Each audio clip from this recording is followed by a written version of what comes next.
పాలకపక్షమా ప్రతిపక్షమా కాదు, ప్రజల పక్షాన నిలబడే పార్టీ వైసీపీ పార్టీ అని గురజాల మాజీ ఎమ్మెల్యే కాసు మహేష్ రెడ్డి అన్నారు.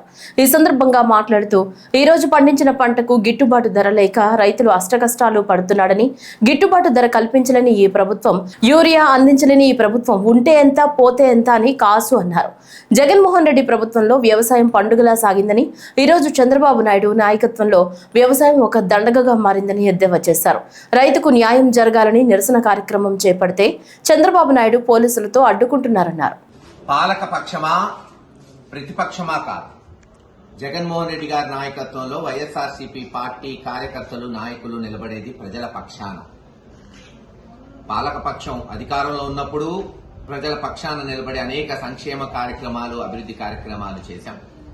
ఈ రోజు ప్రతిపక్షంలో ఉన్నప్పుడు కూడా మొదటి నెల నుంచే పోరాటం మొదలుపెట్టి ప్రజల పక్షాన నిలబడ్డాడు జగన్మోహన్ రెడ్డి గారు. ఈ రోజున మీరు చూస్తే ఆంధ్ర రాష్ట్రంలో రైతు కూలి ఏదైతే రెండు కళ్ళు మన సమాజానికి అనుకుంటామో అష్ట కష్టాల్లో ఉన్నాడు. పండించిన పంటకు గిట్టుబాటు ధర లేదు. సరే నీళ్లు వచ్చినాయి, వానలు పడినాయి, పంటలు వేసుకుంటే యూరియాని కూడా అందించలేని పరిస్థితిలో ఉంది ఈ ప్రభుత్వం. గిట్టుబాటు ధర కల్పించలేని ఈ ప్రభుత్వం, యూరియాని అందించలేని ప్రభుత్వం ఉంటే అంత పోతే అంత ఈరోజు ఆంధ్ర రాష్ట్ర ప్రజలు ఆలోచించుకోవాలి. గతంలో వ్యవసాయం ఎలా ఉంది? జగన్మోహన్ రెడ్డి గారి నాయకత్వంలో ఒక పండగలాగా చేశారు. ఈ రోజు మరోసారి చంద్రబాబు నాయుడు గారి నాయకత్వంలో ఒక దండగా వ్యవసాయం అన్నట్టు వ్యవహరిస్తుంది ప్రభుత్వం. ఇస్తానన్న అన్నదాత సుఖీభవ పోయిన సంవత్సరం ఎగ్గొట్టారు. అంటే ఒక్కొక్క రైతుకి దాదాపు 20,000 బకాయి ఉంది. ఈ సంవత్సరం ఎప్పుడు ఇస్తారో తెలియదు. అంతంత మాత్రాన్ని ఇచ్చి అదేదో పెద్ద ఘనకార్యంగా చెప్పుకుంటున్నారు.